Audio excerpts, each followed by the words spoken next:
This is Johnny Phillips with Junior Achievement of New Jersey, where we prepare students to succeed in a global economy. And my name is Andrew Giordano. I'm a specialist at Merck in our internal audit and assurance group within the Finance Leadership Development Program. And happy to be here with you today. Andrew, thank you for taking the time, to sit and talk with me for a little bit, share some insight for our students. I'm going to start off. You're in the audit team here at Merck. Can you explain your job story, meaning, any jobs you've done in the past and maybe how you ended up working for Merck? Sure. So I graduated from university last year in May of 2019, and then started in this role in July of 2019, so shortly thereafter. So it's my first role out of college, so I'm still, have a lot to learn, and have definitely learned a lot so far and throughout my time here. Essentially, being in audit and specifically in the Finance Leadership Development Program that I'm in, you get a really good perspective from auditing of kind of an overview of different financial functions happening inside the company. And a huge company like Merck with over 70,000 employees, there's a lot of different functions going on, so there's a lot to learn. Something different each month, each day really, on a minuscule level. So it's it keeps it very fresh and interesting. I think that's probably my favorite part about the role, having something a little different each project, and also the collaboration. I think you get to collaborate with different people within our audit team. It's never the same team every single month, and also collaborating with other people in different parts of the company. So from that perspective, from a teamwork perspective, it creates a lot of challenges for sure too. You have to learn to work with different people, but gain a lot of skills along the way. And there's a lot of super intelligent people at the company. Yeah. So it's a really great experience in that sense. Nice. And, glad you're enjoying your first job right out of college, right? Sometimes it's a little bit of a grind and a little bit of a struggle to find one. You just graduated, right? So can you mind explaining your education path? What you studied in high school, college, not high school, or if, you studied something specific in high school, what you studied in college, and if that led you to this role in Merck. Yeah, so I could definitely start with high school. So I went to public school in the Bronx. That's where I got my high school education. It's actually a science-based high school. So okay. Even though I was taking classes in all different areas, there was a big science focus and something that created a big challenge. I think some of those classes were extremely difficult and took a lot of time, and helped me develop some skills like studying skills and just project management skills even in high school. And the science background is something I always took an interest in. But as I approached applying to college, I knew that wasn't necessarily the path I wanted to go down. So I ended up wanting to go to business school and study finance. But this interest in science always kind of lingered with me. And then, so I studied finance and international business in college. Those are my two majors, and found it really interesting again, but I felt like there was something missing slightly. I didn't, for me personally, I wanted to end up in a role where I was going to end up being motivated on a day-to-day basis. And then I was, fortunate enough to come across some of the opportunities with Merck, really connected well with some of the individuals who I'd spoken with along the way, and made this great connection. And it kind of combines the science aspect. Obviously, I'm in a finance role, and that's what I've studied. That's where I feel like I have a bit more of expertise. But the science component of being in a biopharmaceutical company is something that really contextualizes the work that we're doing, I think, and of course, having such a great company that's pushing forward a lot of great things throughout the world and helping people prolong their lives and save people's lives is something that I think is truly invaluable. Okay. Nice. So something I'm picking up on, and as I'm talking to your audit team is, there's a finance sector in every field that you could be interested in getting into. So, you guys have interest in science, but you're also maybe, interested in math or good with the numbers. How can I use that to also do the things that I'm interested in and get creative with where I work and what I do, right? That's really powerful, and it's really meaningful because a lot of people feel they have to stay in one lane, especially going through college and you're getting a degree. You went to school for international business. You feel like you have to become, a businessman. No, I can stay with my interest in science and do what I want to do. That's nice. And would you elaborate a little bit more on your college experience and maybe what in your time in college made you realize you wanted to stick with your interest in science?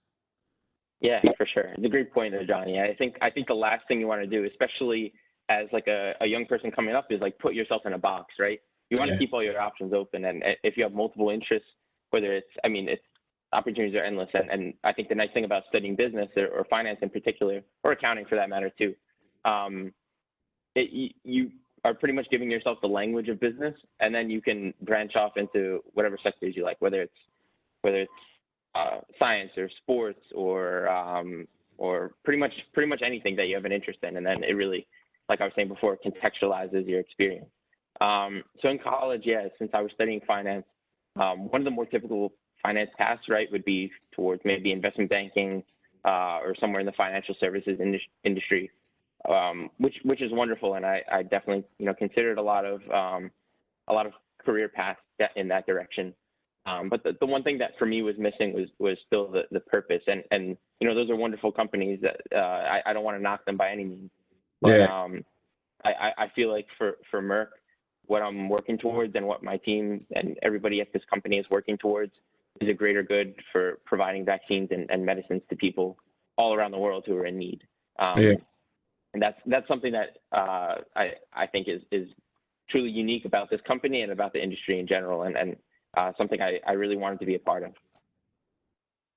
Nice. So, right, having a sense of purpose and being fulfilled by your job, but also being able to, potentially pay the bills up in Manhattan and live in New York. So that's really important, right? And something that I think a lot of young people are grappling with now is being fulfilled, but also being able to make enough money to, feel like they're doing something good. So thank you for sharing that. Definitely. Um, so if you can go back, right? You had your interest in science, you went to school for business and finance, you got a job straight out of college. If you can go back and give your younger self any piece of advice, what do you think you would say? And if you needed advice at the time? Yeah, it's a great point, and I'll just pick out one thing, but I feel like there's a million things I would tell myself at age, I don't know, 16 or 17, and just to give a little more background, I was involved in some junior achievement programs as a student when I was in high school, roughly my like sophomore or junior year. Um, Nice. so I kind of started to get a lot of that advice then, and it was some things that definitely resonated with me, and then as I've moved along now in the earlier stages of my career, definitely still stays with me, and now I continue to kind of build my own path. So it's a combination of the two. But I think some of the advice that I received back then, and that kind of stays with me now, is just keep. It's a really simple thing, but just keep asking good questions. I think that's the Hmm. main thing. You're going to meet so many people, and especially when you're young, right, in high school or even entering college, and even at this phase in my career, there's so much to learn. And we really like the best thing that you can do is just be a sponge and soak up all the knowledge and um, ask those good questions and just pry deeper, because there's there's a lot of people out there who are willing to help. Yeah. Um, and Junior Achievement does such a good job of kind of facilitating that, I think, right? Getting a lot of people in the corporate world and other areas to link up with students and provide some of that advice and even opportunities too. Those people are willing to help. So the least they could do is answer questions, and I think just having that sort of like curiosity is the biggest thing. Just keep asking questions. And I know as a student, I could kind of I'm thinking about myself at like age 16. I was a little shy. I wasn't the kid that was, raising my hand for every single question in class, and I don't know, maybe sitting in the back and stuff. Definitely don't be shy. There's no such thing as a bad question, especially in that setting.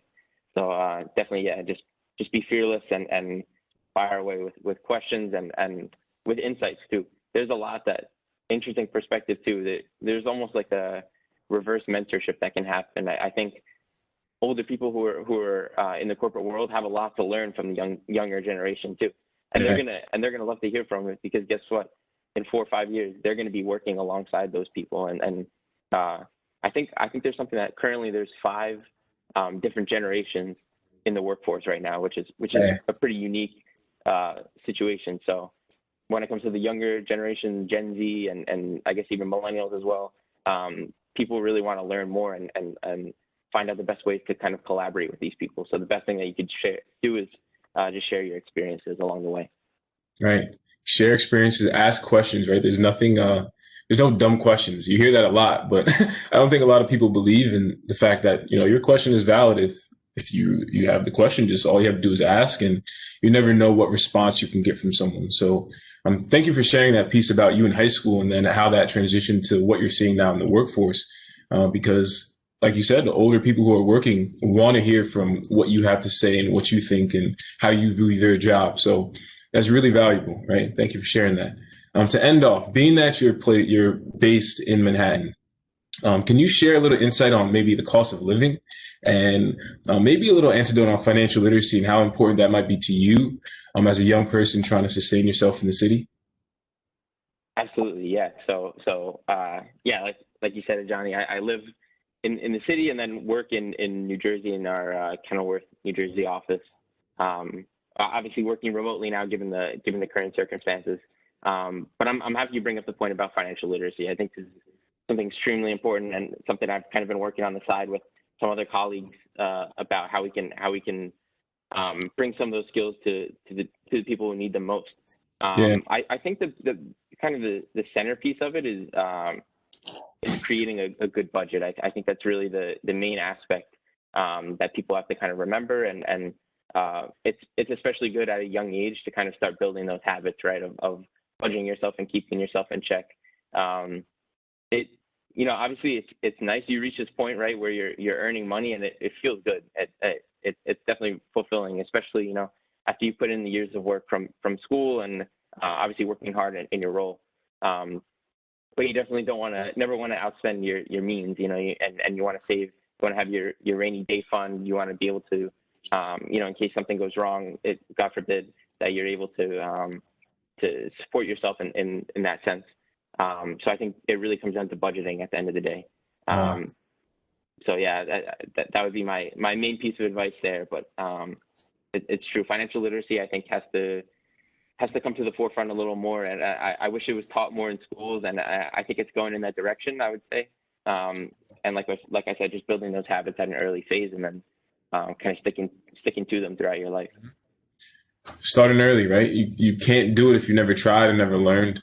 And then, once you get a hang of it, it becomes easy and it becomes something that you're used to doing. So thank you for sharing that. The dog is making some noise in the background. But Andrew, as a JA alum, really do appreciate you taking this time to share some insight with some of our students. It's really cool to see your progression through junior achievement, through college, and now coming back as a young professional and giving some insight back.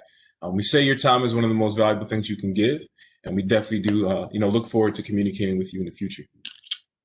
Thanks, Johnny. Yeah, happy to be a part of this, and happy to answer any questions in the future as well. Thank you.